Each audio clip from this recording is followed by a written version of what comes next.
Queridos irmãos, estamos neste momento iniciando mais um culto de adoração ao nosso Deus e durante todo este mês nós vamos enfatizar a reforma protestante do século XVI e as pregações girarão em torno do assunto. Portanto, vamos, antes de louvarmos o nosso Deus, como primeiro ato deste culto, orar ao nosso Deus. Querido Deus, nosso Pai, em nome de nosso Senhor e Salvador Jesus Cristo, nós nos apresentamos a Ti no desejo de Te apresentar um culto verdadeiramente espiritual. Para tanto, Pai, nós Te pedimos que Tu nos prepares neste momento, que Tu aceites também o culto que ora vamos Te oferecer, que ele seja, na verdade, realizado na Tua presença, na presença da Tua congregação, de todos quantos nesta noite se unem a nós em espírito e em verdade. Nós Te pedimos que o Senhor venha nos assistir, que o Teu Espírito Santo esteja presente em todas as partes deste culto. Nós oramos em nome de Jesus. Amém e amém. Amados irmãos, nós vamos iniciar o culto desta noite, na parte do louvor, evidentemente, cantando o hino 93, Firmeza na Fé. Somente ponho a minha fé na graça excelsa de Jesus, no sacrifício remidor, no sangue do bom Redentor. Louvemos ao Senhor com alegria e com fervor.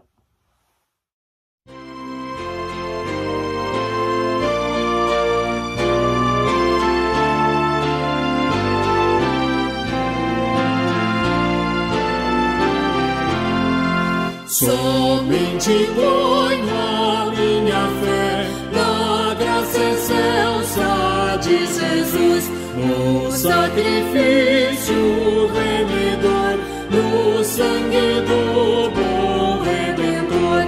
A minha fé e o meu amor estão firmados no Senhor, estão firmados no Senhor. Se não lhe pôs a faz viver, é pela fé que vou viver. Em cada transe a suportar, eu hei de nele confiar. A minha fé e o meu amor estão firmados no Senhor, estão firmados no Senhor. A sua graça é muito real, abrigo traz no temporal. Ao vir cercar-me a tentação, me fortalece sua mão. A minha fé e o meu amor estão firmados no Senhor, estão firmados no Senhor.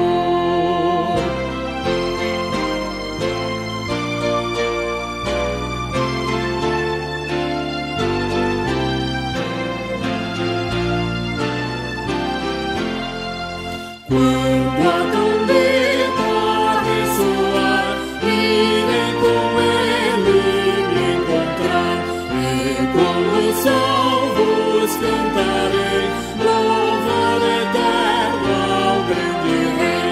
A minha fé e o meu amor estão firmados no Senhor, estão firmados no Senhor.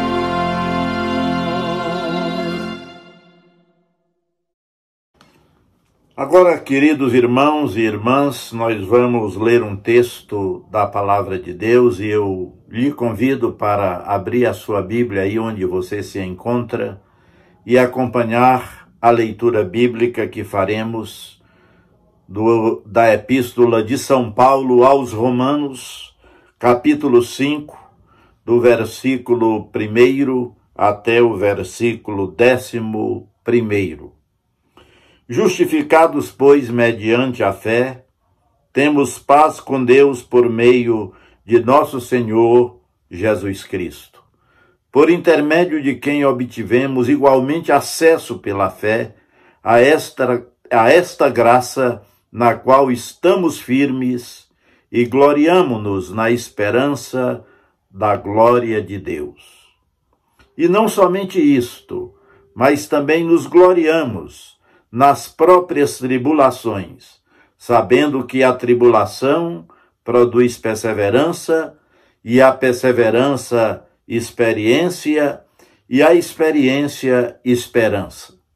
Ora, a esperança não confunde, porque o amor de Deus é derramado em nossos corações pelo Espírito Santo que nos foi outorgado. Porque Cristo, quando nós ainda éramos fracos, morreu a seu tempo pelos ímpios. Dificilmente alguém morreria por um justo, pois poderá ser que pelo bom alguém se anime a morrer. Mas Deus prova o seu próprio amor para conosco pelo fato de ter Cristo morrido por nós, sendo nós ainda pecadores. Logo, muito mais agora, sendo justificados pela fé, seremos salvos por ele salvos, melhor digo, logo, muito mais agora, sendo justificados pelo seu sangue, seremos por ele salvos da ira. Porque se nós, quando inimigos, fomos reconciliados com Deus mediante a morte do seu Filho, muito mais estando já reconciliados, seremos salvos pela sua vida. E não apenas isto, mas também nos gloriamos em Deus por nosso Senhor Jesus Cristo, por intermédio de quem recebemos agora a reconciliação.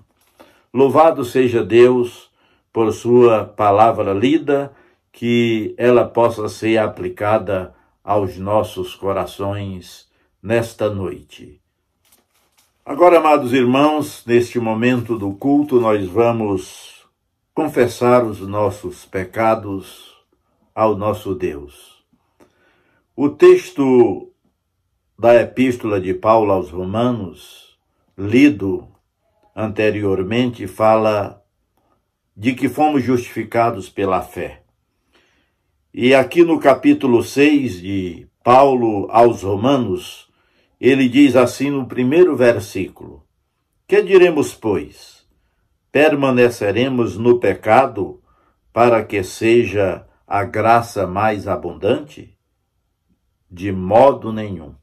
Como viveremos ainda no pecado, nós, os que para ele morremos? Esta é uma pergunta que cala profundamente no meu coração e também no seu coração. Salvos pela graça, alcançados pela fé.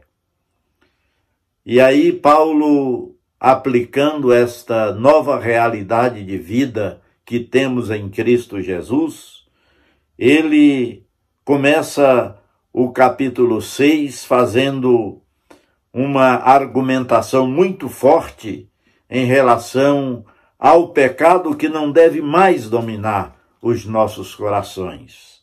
Que diremos, pois? Permaneceremos no pecado?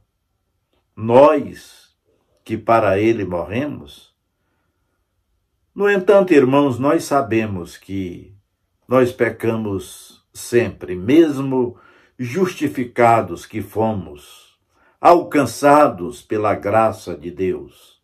Ainda assim, nós permanecemos neste corpo mortal, sujeito às tentações, sujeito, portanto, a muitas vezes desagradar o nosso Deus praticando pecados com o qual jamais deveríamos conviver. Por isso, é necessário, dentro do culto cristão, nós confessarmos os nossos pecados ao Senhor e não só confessá-los, abandoná-los, deixá-los para trás. Nós seremos perdoados, sim, porque o nosso Deus, Ele é um Deus perdoador. Ele nos ama de uma forma incompreensível. Ele nos convida a confessar e Ele também promete nos perdoar. Então, neste momento, eu lhe convido aí, onde você está, amado irmão, amada irmã, a curvar a sua cabeça, fazer uma análise, uma introspecção do seu coração e pedir ao Espírito Santo que sonde, e se houver alguma coisa aí na sua vida, no seu coração, que tem desagradado o Senhor e tem lhe entristecido também o Espírito Santo, confesse agora e você será perdoado. Querido Deus, nosso Pai, agora em nome de Jesus, mais uma vez, Senhor, nós queremos reconhecer que somos desobedientes e tantas vezes nós pecamos contra o Senhor, contra os irmãos, pecamos contra a santa lei de Deus.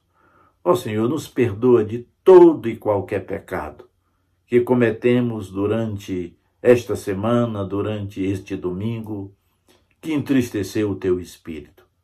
Purifica-nos de todo pecado, pois nós queremos Te agradar, queremos nos oferecer a Ti verdadeiramente, oferecer os nossos corpos, os membros dos nossos corpos, como um sacrifício vivo, santo e agradável ao Senhor.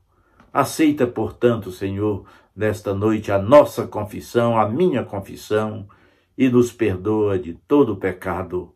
Nós oramos em nome de Jesus. Amém e amém. Perdoados agora, meus amados irmãos e minhas amadas irmãs, nós vamos cultuar o nosso Deus também de forma fiel, exercendo a mordomia cristã.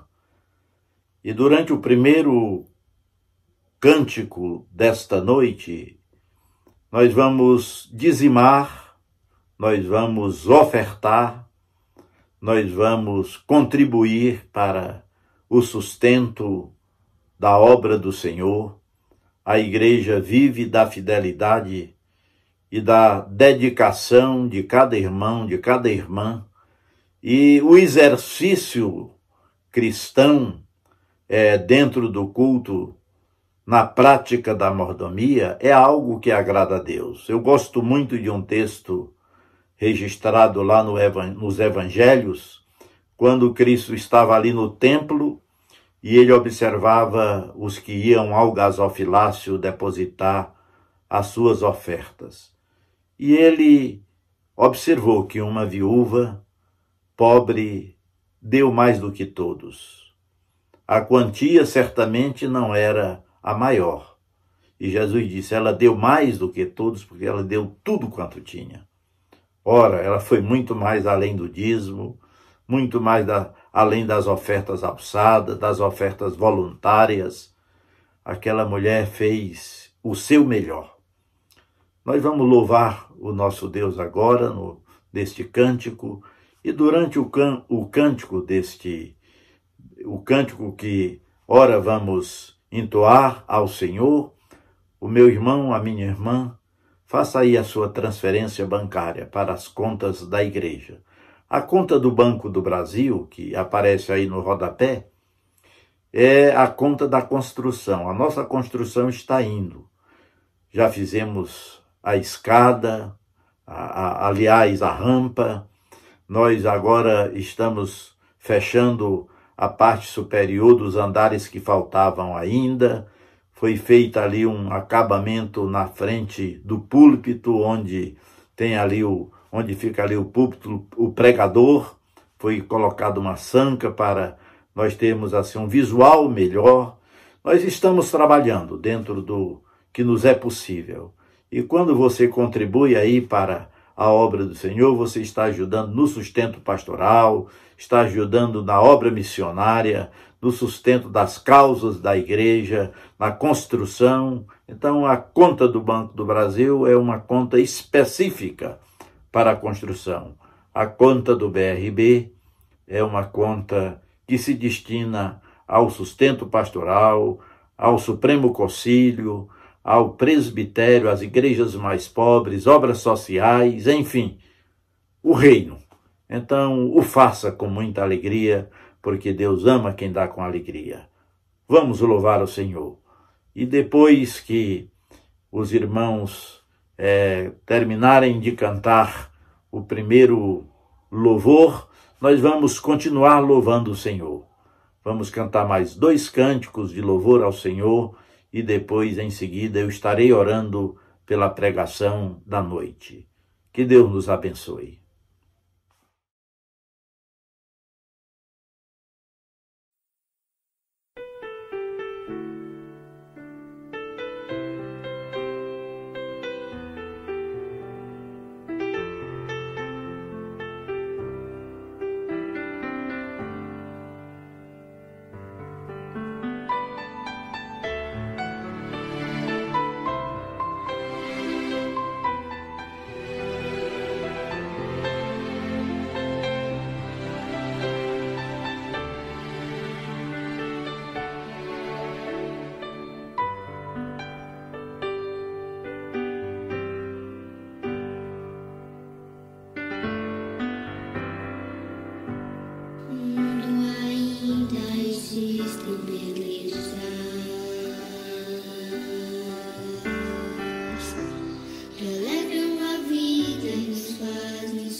Cantos felizes da natureza,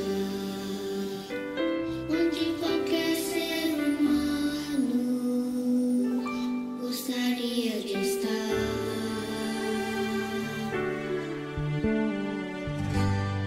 Mas de todos os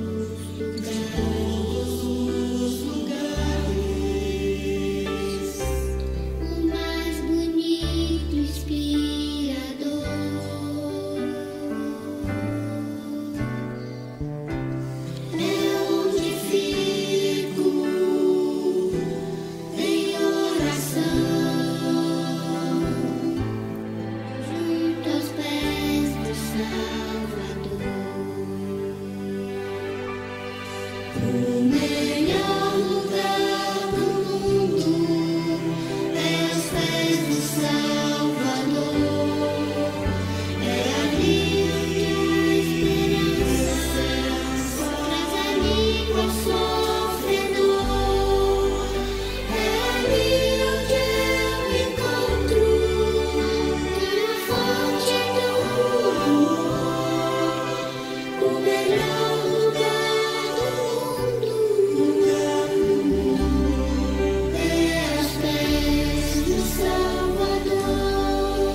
Aleluia.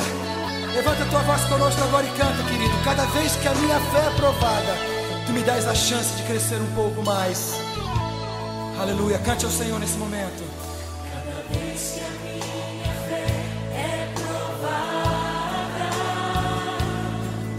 tu me dás a chance de crescer um pouco mais. Diga pra ele: as montanhas e vales, desertos e mares que eu atravesso, me levam pra perto de ti. Desertos e mares que atravesso me levam pra perto de ti. Minhas provações não são maiores do que o meu Deus. É verdade, as minhas provações não vão me impedir de caminhar.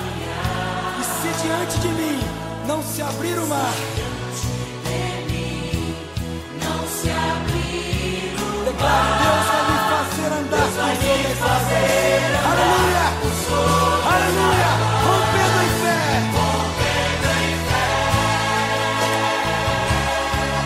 minha vida se revestirá do teu poder, rompendo em fé.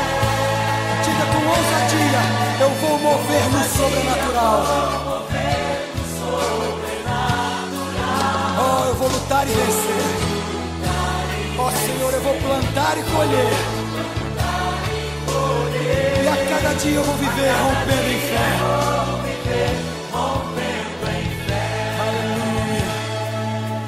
Aleluia. Aleluia, Pai. Cada vez que a minha fé é provada, Me dás a chance de crescer um pouco mais. dás a chance de crescer um pouco mais. As montanhas e vales, desertos e mares que atravesso me levam pra perto de ti. Minhas provações não são maiores do que o meu Deus e não vão me impedir de caminhar. Declara ao Senhor: se diante de mim não se abrir o mar,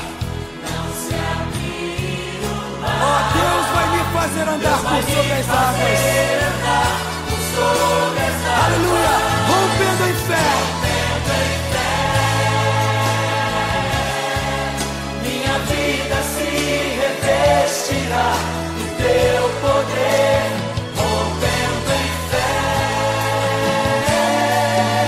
Com ousadia vou mover no sobrenatural.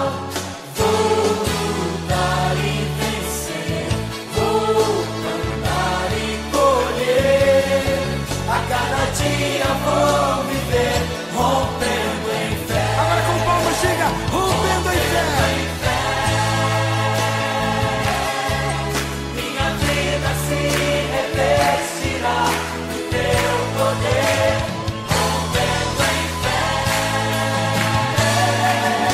Com ousadia vou mover no sobrenatural. Vou lutar e vencer, vou cantar e colher. A cada dia vou viver rompendo em fé. Senhor, esse é o teu tempo. Tempo do Senhor levantar uma nova geração. Geração que está vencendo os seus limites. E para a glória do teu nome, rompendo em fé. Aleluia! Rompendo em fé, minha vida se revestirá do teu poder. Rompendo em fé.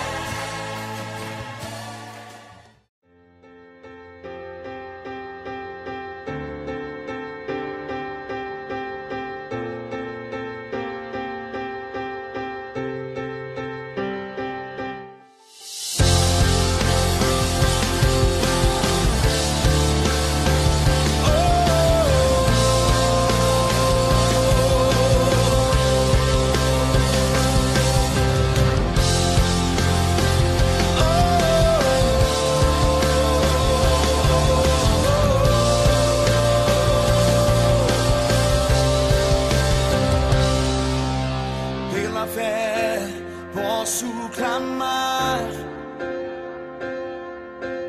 pela fé posso enxergar, pela fé posso tocar, pela fé, pela fé.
Louvamos ao Senhor, adoramos o Senhor com as nossas contribuições, com os dízimos, com as ofertas. Agora nós vamos orar pelo pregador da noite, reverendo Pedro, que estará ministrando a palavra.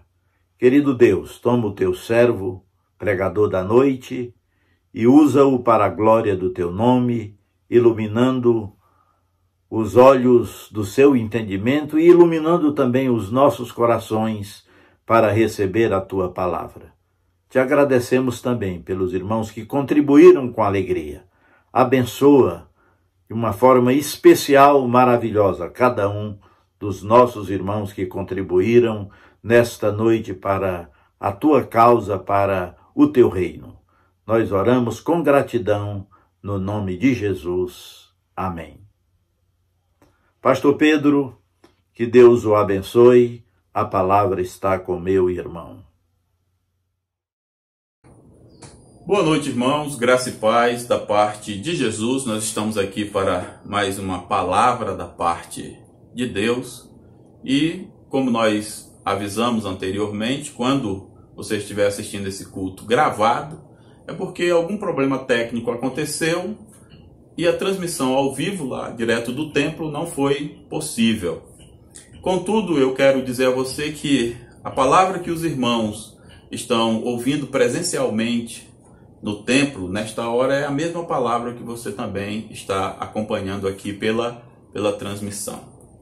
Eu quero convidar você a ler comigo o texto que vai dar base à nossa meditação, que é Romanos capítulo 3, do versículo de número 19 até o versículo de número 23.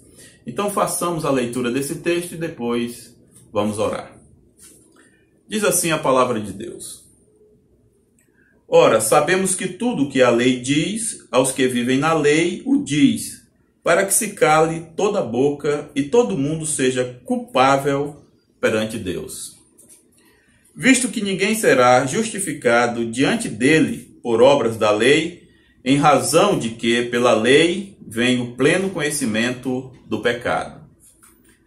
Mas agora, sem lei, se manifestou a justiça de Deus, testemunhada pela lei e pelos profetas.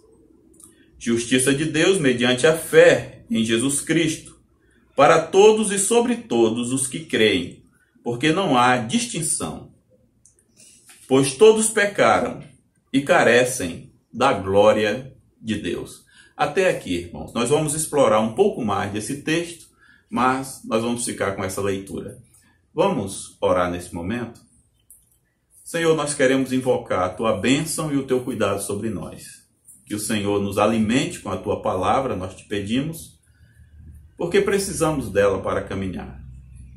E também o Senhor se digne de aceitar este culto, que é para a glória do Senhor. Ficas conosco, no nome de Jesus nós te pedimos. Amém. Queridos, nós estamos no mês da Reforma Protestante. No dia 31 de outubro desse mês, nós vamos completar 503 anos de Reforma Protestante. Isso porque no ano de 1517, o monge augustiniano chamado Martim Lutero, ele apregoou as suas 95 teses na porta da capela de Wittenberg e ali deu o pontapé inicial da Reforma Protestante. E a Reforma Protestante ela teve muitas bandeiras. Teve bandeiras políticas, teve bandeiras sociais e teve a mais importante, que é a bandeira espiritual. Nada mostra mais as ideias da Reforma do que as 5 solas. A palavra sola significa somente, é uma palavra que vem do latim. Domingo passado nós vimos sobre sola scriptura, ou seja, somente a Escritura. A ideia de que a Escritura é a nossa única regra de fé e prática. Hoje nós vamos ver a segunda sola, que é sola fide, que significa somente a fé. É isso que nós vamos ver. Eu quero começar citando uma música que fez muito sucesso no comecinho da década de 80, uma música do Herbert Viana chamada Alagados. E uma partezinha dessa música diz assim, ó: Alagados, Trintal, Favela da Maré, a esperança não vem do mar, nem das antenas de TV. A arte de viver da fé, só não se sabe fé em quê? Alguém ficou escandalizado com o conhecimento musical do pastor? Se ficou, perdão, depois a gente pode conversar. Queridos, essa música, ela foi uma música que fez muito sucesso na década de 80 e ela mostrava a crise socioeconômica daquela década. Mas o finalzinho dessa música, e é o que eu quero destacar, ela diz assim: só não se sabe fé em quê? E tem muito a ver com essa ideia do sola fide, porque foi exatamente contra isso que os reformadores se levantaram. É porque as pessoas, elas expressavam muita fé no século XVI. Contudo, não se sabia direito fé em quê. Por quê? Porque elas estavam nas suas romarias, elas estavam nas suas procissões, elas abraçavam e amavam os seus ídolos, e era uma fé, mas era uma fé muito, muito misturada. E então, a Reforma Protestante, ela vem para dizer que a fé salvadora, a fé que importa mesmo, é a fé no sacrifício vicário de Jesus por nós. E é só essa fé, por essa fé, que nós somos salvos. Então observe que cai por terra a ideia da salvação por obras. Cai por terra a ideia da salvação que vem com a nossa cooperação. Cai por terra a ideia de uma salvação meritória. Eu sou salvo porque de alguma forma eu mereci isso. Não, a reforma ela jogou por terra isso, ela não acreditava nisso. Então eu quero falar para você que esta doutrina, a sola fide, ela era uma das doutrinas mais importantes para os reformadores. Tanto que o próprio Lutero, ele diz o seguinte: essa doutrina, com esta doutrina a igreja permanece em pé ou ela cai. Ele chamava de articulus statis et candentes, ou seja, pareceu até o Harry Potter falando, né? Mas, na verdade, ele está dizendo que por esta doutrina a igreja permanece em pé ou então ela cai. Vamos entrar no texto de Romanos e vamos estudar um pouco esta doutrina, irmãos. Queridos, a carta de Paulo aos Romanos é o maior compêndio teológico que nós temos no Novo Testamento. O apóstolo Paulo, ele despeja nesta carta todo o seu conhecimento histórico, teológico, bíblico, para deixar claro as doutrinas relevantes, principais da fé cristã. Então, no capítulo 1, ele faz uma saudação, uma introdução pessoal. Já no capítulo 2, ele mostra a justiça de Deus para com os judeus e para com os gentios. Ele mostra a pecaminosidade de toda a raça humana. Ninguém fica fora. E no final do capítulo 3, aí do verso 19 até o versículo de número 31, ele vai deixar claro que a salvação ela só vai ser possível mediante a justificação em Jesus Cristo. É isso que o apóstolo Paulo vai abordar aqui. Então vamos para o texto propriamente dito. Observe aí no versículo 19 que ele vai dizer assim: ora, sabemos que tudo o que a lei diz aos que vivem na lei, o diz, para que se cale toda a boca e todo mundo seja culpável perante Deus. O que o apóstolo Paulo está nos ensinando aqui? Ele está dizendo, queridos, que a lei ela foi dada a nós com um objetivo. E qual é o objetivo da lei ser dada aos judeus? E a ideia é que essa lei que foi dada aos judeus, ela deveria ser repartida com todos os homens. A lei não era para ficar somente com os judeus. Muitos entenderam que era para guardar a lei naquela nação. Não, aquela nação ela era uma espécie de farol. Ela tinha que mostrar a lei, os decretos, a vontade de Deus para o ser humano. Mas eles não fizeram isso. E eles também não conseguiram cumprir essa lei. Mas é necessário que a gente responda: por que então que Deus deu essa lei ao homem? O apóstolo Paulo diz aqui no versículo de número 19 que essa lei foi dada para calar a boca de todos os homens. É isso que ele diz aqui. Observe que ele diz aí, para que se cale toda a boca e todo mundo seja culpável perante Deus. Ou seja, irmãos, a lei vem para mostrar o quanto nós somos pecadores.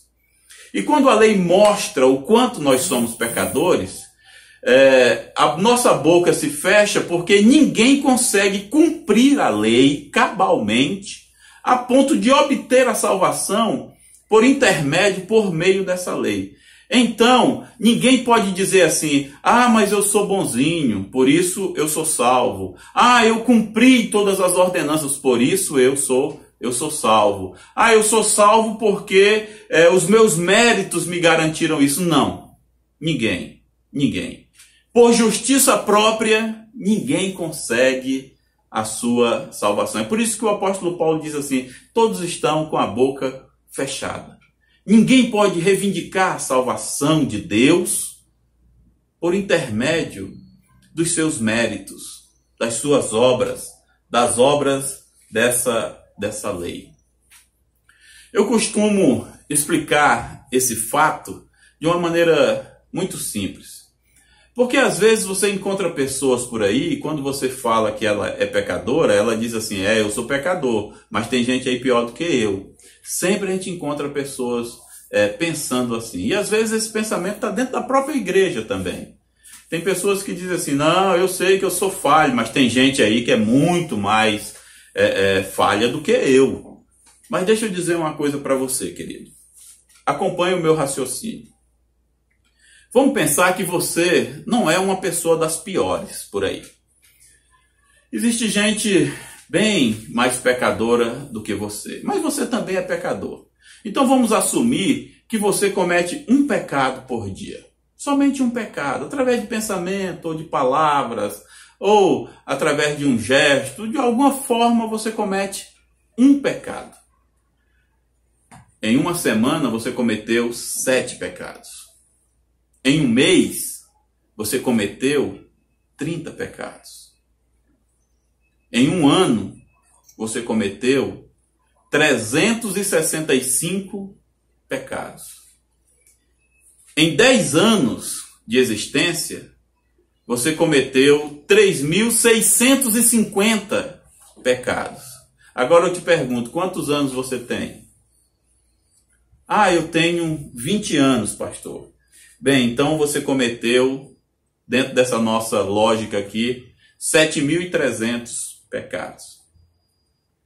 Talvez eu esteja falando para alguém aqui que diz assim: não, eu tenho 50 anos, então você cometeu 18.250 pecados.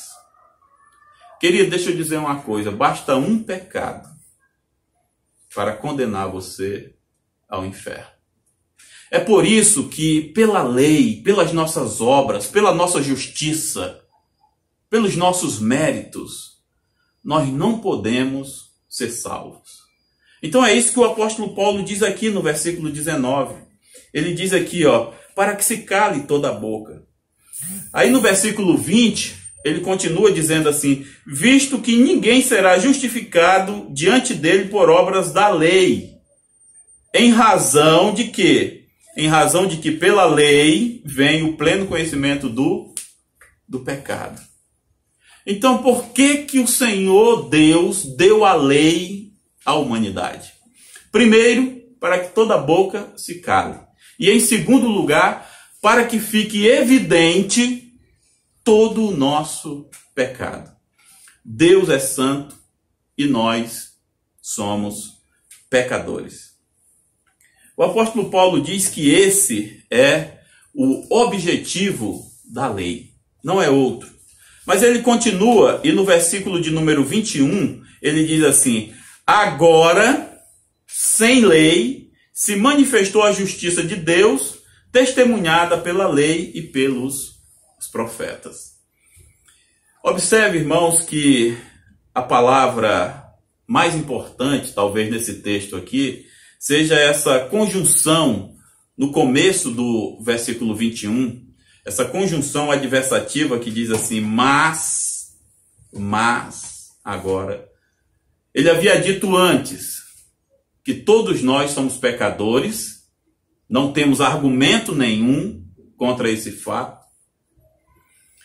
A lei mostra isso muito bem, e pelos nossos méritos não há a menor possibilidade de salvação. Então ele diz aqui: mas agora, contrariando o fato de que nós não temos condições de salvação por nós mesmos, ele diz: mas agora, sem lei, se manifestou o quê? A justiça de Deus, testemunhada pela lei e pelos profetas. Essa justiça que ele está falando aqui é o modo pelo qual Deus resolveu salvar os seus servos, os seus filhos, os seus eleitos. é o modo, é a maneira. Que maneira é essa, irmãos? Nós vamos ver mais na frente, é que essa salvação ela vem através de Jesus. Ele diz, sem lei manifestou a justiça de Deus. Essa justiça, esse modo, essa maneira de Deus salvar o pecador sem lei é testemunhada pela própria lei e pelos profetas. Vou dar esse exemplo para você. Na lei, quando alguém pecava, tinha que pegar um animalzinho lá, né, um cordeiro, sem mácula, perfeito, e tinha que sacrificar, levava para o sacerdote sacrificava aquele cordeiro. E aquele sacrifício justificava o transgressor. A lei, ela ditava, ela mandava que isso fosse feito. O que a lei estava prefigurando, irmãos? O que ela estava dizendo? Ela estava apontando para um sacrifício que aconteceria mais tarde com Jesus. Porque Jesus é esse cordeiro que, sacrificado, ele tira o pecado do mundo. Foi isso que João disse, eis o cordeiro de Deus que tira o pecado do mundo. Porque agora, quando nós pecamos, querido, nós não precisamos levar o cordeirozinho para ser sacrificado. Na verdade, o sangue de Jesus, o sacrifício de Jesus, é a blasão, é a resposta ao nosso pecado. E Deus, então, nos perdoa em Cristo Jesus, porque o pagamento está no sacrifício do seu Filho. Quem é que aponta isso? A lei é que aponta isso. Por isso que o apóstolo Paulo diz que essa justiça, esse modo de salvação, já havia sido prefigurado pela lei. Mas ele diz pela lei e também pelos profetas. Eu quero citar só um profeta aqui, o profeta Isaías. Isaías 53, irmãos, ele começa dizendo, quem creu na nossa pregação? Aí quando chega lá no versículo de número 5, irmãos, ele fala a respeito de Jesus e ele diz que ele foi moído pelas nossas transgressões. Ele foi transpassado pelas nossas iniquidades. O sacrifício que nos traz a paz estava sobre ele e pelas suas pisaduras nós fomos sarados. Eu acho muito interessante esse texto de Isaías, porque ele é riquíssimo nos seus detalhes. Parece que Isaías viu muito bem toda a crucificação de Jesus. Então, é o profeta dizendo o modo como Deus salvaria o pecador. É através de Jesus. É por isso que o apóstolo Paulo diz aqui que esse método, esse modo de Deus foi prefigurado pela lei e pelos os profetas. Aí ele diz no versículo 22, observe aí, ele diz, justiça de Deus mediante a fé em Jesus Cristo para todos e sobre todos os que creem, porque não há distinção. Quando ele fala aqui, justiça de Deus mediante a fé em Jesus Cristo para todos, ele está falando de todos os homens. O apóstolo Paulo ele divide a humanidade em duas partes, entre os judeus e entre os gentios. Porque os judeus, irmãos, eles conheceram a lei de Deus, a eles foi revelado os oráculos de Deus. Mas os gentios também, eles receberam a revelação natural de Deus. Os céus proclamam a glória de Deus e o firmamento anuncia as obras de suas mãos. Então, irmãos, todos os homens, toda a humanidade, irmãos, ela tem um conhecimento de Deus. A palavra de Deus, a própria lei, ela traz um conhecimento mais específico de Deus. Mas ninguém é inculpável. Todos são culpados por quê? Porque de uma maneira ou de outra receberam essa revelação de Deus. Por isso que o apóstolo Paulo no começo de Romanos, ele diz que os homens são, portanto, indesculpáveis diante de Deus. Então, diz o texto aqui, a justiça de Deus mediante a fé em Jesus Cristo, para quem? Para todos que creem. Então, tanto judeu como gentil precisam crer em Jesus para a salvação. Que essa justiça, ela se manifesta na fé. E aí no versículo 23, ele dá o porquê disso. Ele diz, porque todos pecaram. Ninguém está imune. Todos, tanto judeu como gentios, romanos, gregos, de todas as nações, todos pecaram e carecem da glória de Deus. No versículo 24, ele diz assim, sendo justificados gratuitamente por sua graça mediante a redenção que há em Jesus Cristo.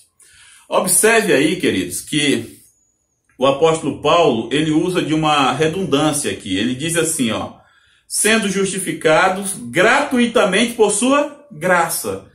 Talvez você perguntasse, se é gratuitamente, então é de graça. Mas ele usa as duas palavras. Ele diz, sendo justificados gratuitamente por sua graça, mediante a redenção de Jesus Cristo. O que o apóstolo Paulo quer deixar muito claro aqui? Ele quer deixar claro, irmãos, que a salvação em Jesus Cristo, ela é de graça, ela é gratuita, ela é não por méritos nossos, ela é pelos méritos de Jesus e para nós, ela chega de graça. Nós não podemos fazer nada para constranger Deus, para obrigar Deus a nos salvar. Ou Ele nos dá essa salvação de graça, ou nós perecemos para sempre. E no versículo 25 ele continua dizendo, a quem Deus propôs no seu sangue como propiciação mediante a fé.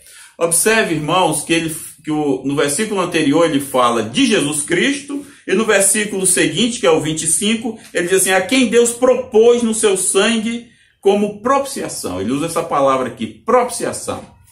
E eu quero explicar para você o que significa propiciação. Propiciação era uma cerimônia no Antigo Testamento em que, quando alguém pecava, trazia-se o cordeiro era imolado, ele era sacrificado, e o sangue desse cordeiro, ele era aspergido em cima da arca. Em cima da arca. Chamava-se essa cerimônia de propiciação. Por quê? Porque a tampa da arca era chamada de propiciatório. Então o que acontece, irmãos, é que dentro da arca estava a lei, as tábuas da lei, a vara de Arão, o maná, tudo que simbolizava a lei. E a tampa da arca, chamada de propiciatório, era colocada sobre aqueles utensílios lá, né? A lei, o maná e a vara de Arão. E aí, irmãos, quando Deus olhava para dentro da arca, ele não via a lei, ele via o quê? Ele via o sangue do cordeiro que tinha sido aspergido sobre aquela arca, sobre a tampa daquela arca. Como que isso, irmãos, vem para nós no Novo Testamento, nos nossos dias? A palavra de Deus diz que Jesus, irmãos, ele é a nossa propiciação, ou seja, como o apóstolo Paulo diz aqui no versículo 25, a quem Deus propôs no seu sangue como propiciação. Está falando de Jesus e diz que Jesus é a nossa propiciação, irmãos. Ou seja, quando Deus olha para mim e para você, Ele não contempla o nosso pecado, mas Ele contempla o sangue do seu Filho, o sacrifício do seu Filho, que nos lava, que nos limpa, que nos livra dos nossos pecados. Então, quando Deus olha para você, Ele vê o sacrifício do Filho dele em seu favor. Isso é a propiciação. Então, quem crê em Jesus, irmãos, possui essa propiciação. Quem não tem Jesus, quem não crê em Jesus, não tem essa propiciação, e quando Deus olha para esse indivíduo, contempla toda a pobreza do seu pecado e despeja sobre ele toda a sua ira, o seu furor. Mas ele continua dizendo: mediante a fé, para manifestar a sua justiça, por ter Deus na sua tolerância deixado impune os pecados anteriormente cometidos, tendo em vista a manifestação da sua justiça em tempos presentes, para ele mesmo ser justo e justificador daquele que tem fé em Jesus. Então, Deus, ele providencia em Jesus um meio para nos salvar. Não pode ser a lei, porque a lei, ela nos condena, ela aponta o nosso pecado. Não pode ser os nossos méritos, porque os nossos méritos, eles não passam de trapos de imundícia. Então, Deus provê a nossa salvação através do seu Filho Jesus e do seu sacrifício. Aí, irmãos, no versículo de número 27, o apóstolo Paulo faz algumas perguntas. Ele diz assim: onde, pois, a jactância? Né? A ideia de jactância, irmão, jactanciar, é de se gabar, de se, de alguma maneira, mostrar os seus méritos. E o apóstolo Paulo diz assim: olha, não tem como fazer isso, porque você vai mostrar o quê? Você foi salvo em Jesus, ou seja, não foi através de seus méritos, não foi através das suas obras, não foi através da sua justiça, da sua bondade. Então você vai se gabar de quê? De quê? Você vai se autoelogiar em quê? Em nada. É por isso que o apóstolo Paulo, por muitas vezes, ele diz: aquele que se gloria, glorie-se no Senhor, ou seja, glorie-se naquilo que o Senhor fez e não no que você fez, porque a glória é somente de Deus. E ele diz: a jactância foi de toda excluída. Por que lei? Ele diz: das obras? Não, pelo contrário, pela lei da fé. Pela lei da fé. É isso que ele está dizendo, irmãos. A lei é a lei da fé. Crê no Senhor Jesus e será salvo tu e a tua casa. Foi isso que o apóstolo Paulo falou.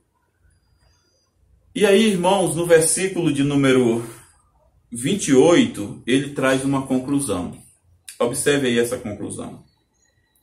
Concluímos, pois, que o homem é justificado pela fé, independentemente das obras da lei. E aqui ele bate o martelo, irmãos.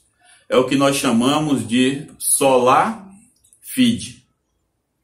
Somente a fé. Ele deixa claro: concluímos, pois, que o homem é justificado. Como que o homem é justificado, irmãos? Pela fé, independentemente das obras da lei.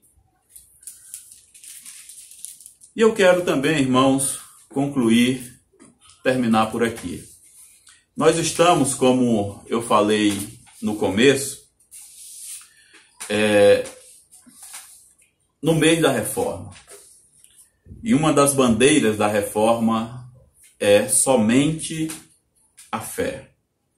Ou seja, a nossa justificação, ela é somente pela fé nos méritos, na obra de Jesus.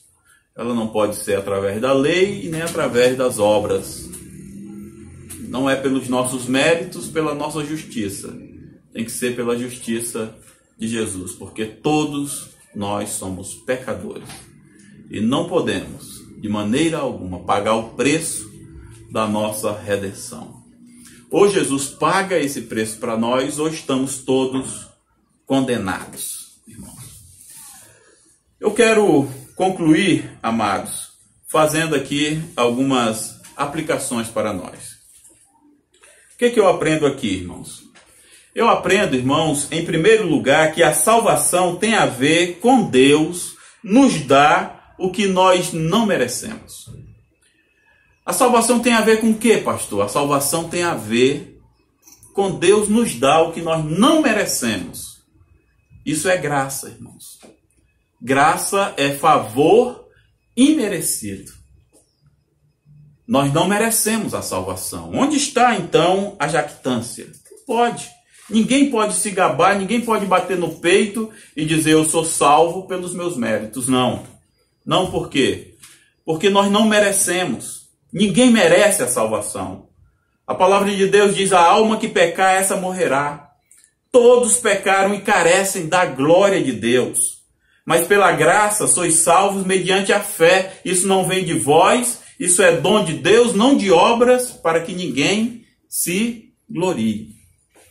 Então, com que tem a ver a salvação? A salvação tem a ver com Deus te dar o que você nunca mereceu. Isso é a salvação. Tá? Pensa nisso. Nós não merecemos, mas Deus, de graça, nos dá. Nós não temos como comprá-la. Não. Ela vem de graça. Deus nos dá o que nós não merecemos. Mas eu aprendo também, irmãos, que a salvação tem a ver com Deus não nos dar o que merecemos. Entendeu?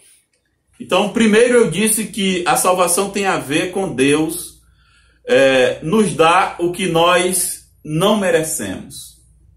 Agora, eu estou dizendo que a salvação tem a ver com Deus não nos dar o que nós merecemos. Nós merecemos algo e Deus não nos dá. Sabe por quê, irmãos? Porque o que nós merecemos é a morte, a condenação. E Deus não nos dá. Nós podemos chamar isso também de misericórdia. Misericórdia é isso, irmãos. É Deus não nos dar aquilo que os nossos atos, os nossos pecados merecem. Nós merecemos a condenação. Porque o salário do pecado é a morte. Esse é o salário do pecado. Mas Deus não nos dá o que nós merecemos. Aliás, Deus não nos dá o que merecemos e nos dá o que nós não merecemos. É graça e misericórdia. Graça nós não merecemos. Misericórdia é Deus pegar aquilo que nós merecemos e falar assim, não vou te dar não, porque se eu te dar eu vou ter que te condenar. Então, pela misericórdia, Ele não nos dá aquilo que eu e você merecemos, porque nós merecemos a condenação, mas Deus, pela sua graça, nos salva. Nós aprendemos isso aqui, irmãos, tá? Deus usando de misericórdia para conosco. Mas por último também, eu aprendo aqui que a salvação, ela tem a ver com fé somente. Sola fide. Fé somente. Mas fé em quê, irmãos? Fé no sacrifício vicário de Jesus. Fé na justificação que Jesus tem para nós. Sem fé, irmãos, é impossível agradar a Deus. Qualquer outro caminho para a salvação que não passa pela fé em Jesus é beco sem saída. Quando você crê em Jesus, então está ali demonstrado que Deus usou graça na sua vida e aplicou em você o sacrifício do seu filho, fazendo você crer para a sua salvação. Então é isso que eu aprendo aqui, irmãos. Tá? Posso repetir? A salvação tem a ver com Deus nos dar o que nós não merecemos. Graça. A salvação tem a ver com Deus não nos dar o que merecemos. Misericórdia. A salvação tem a ver com fé somente. Sola fide. É isso, queridos. Nós vamos orar, que Deus se digne de nos abençoar nesta meditação. Vamos curvar as nossas cabeças e vamos orar? Curve a cabeça aí onde você está.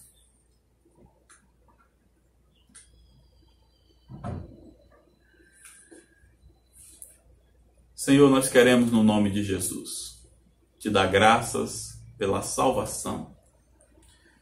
Salvação que nós nunca merecemos, Senhor. Salvação que nós jamais poderíamos comprar. Salvação que só pode ser encontrada em Jesus Cristo. Não há outro caminho, Senhor. Ó Deus, obrigado, porque o Senhor olhou para nós com um olhar de graça, com um olhar de misericórdia e nos chamou para o Senhor mesmo. Obrigado, Senhor. Aceita a nossa vida como gratidão, Senhor. Aceita a nossa vida. Nós nos rendemos a Ti e queremos viver para Ti, agora e eternamente. Ficas conosco, Senhor. Ó Deus, eu quero, no nome de Jesus, pedir que o Senhor reserve uma bênção especial para aquele irmão ou irmã, ou aquela pessoa que está nos assistindo nesse momento, e ainda, Senhor, acredita que possui algum mérito diante de Ti. Porque é um bom pai, uma boa mãe, porque é um bom cidadão, porque não é a pior pessoa do mundo, porque tem gente pior do que ela. Essa pessoa, ó Deus, ela ainda tem muita justiça própria. Ó Deus. E com o nosso eu inchado dessa maneira, nós não passamos pela porta estreita. Por isso, Pai, eu te peço que o Senhor esvazie essa pessoa de si mesma. Esvazia, Senhor, essa pessoa dessa condição que ela pensa que tem, para que ela entenda, ó Deus, que a salvação que ela tanto precisa, Senhor, ela é dada de graça. Ela vem pela fé em Jesus, não pelas obras, para que ninguém se glorie. Ó Deus, visita essa pessoa e faz essa obra que só o Senhor pode fazer, a obra que convence o pecador da tua justiça, do pecado dele e do juízo. Vem, Senhor. Eu te peço, ó Pai. Eu quero te pedir também, ó Deus, que o Senhor também visite. Visite, Senhor, talvez nossos parentes, amigos, vizinhos, que vão vivendo assim um dia atrás do outro, Senhor, sem se preocuparem. E que um dia vão ter que prestar contas diante do Criador. E elas vão aí, Senhor, vivendo. Muitas delas são nossos parentes, nós amamos elas. Nós queremos a salvação para elas também. Mas a gente não encontra brecha, não encontra espaço na vida delas. Ó Deus, ajuda-nos, Senhor. Se o Senhor quiser nos usar, que o Senhor nos use. Abre uma porta, nos capacite, ó Deus, a testemunharmos, a falarmos da salvação em Cristo Jesus para essa pessoa. Se não, ó Pai, que o Senhor possa te revelar a ela, Senhor. Te revela a essa pessoa, ó Deus. O Senhor tem poder para isso. Mas visita o incrédulo, Senhor. Visita, ó Deus, para que a tua salvação, ó Deus, tome toda essa terra. Tome toda a nossa casa, a nossa família, Senhor. E tome toda essa terra, Senhor, para que essa terra possa bendizer o teu nome santo. Ó Deus, nós não queremos ficar com essa verdade só para nós. Nós queremos também, ó Deus, pedir que o Senhor liberte aqueles que estão aprisionados na idolatria, estão aprisionados, ó Deus, nas feitiçarias, estão aprisionados pelo diabo, Pai. Tem misericórdia, Senhor, e liberta. Para a glória do teu nome, no nome santo de Jesus, é que nós te rogamos. Amém. Queridos irmãos, recebemos a palavra do Senhor, que o Senhor nos fortaleça e vivamos de acordo com a palavra pregada. estarei impetrando a bênção apostólica. E a graça de nosso Senhor e Salvador Jesus Cristo, o amor de Deus nosso Pai, a comunhão e a consolação do Santo Espírito de Deus, sejam com todos vós, com todo o povo de Deus, agora e sempre. Amém.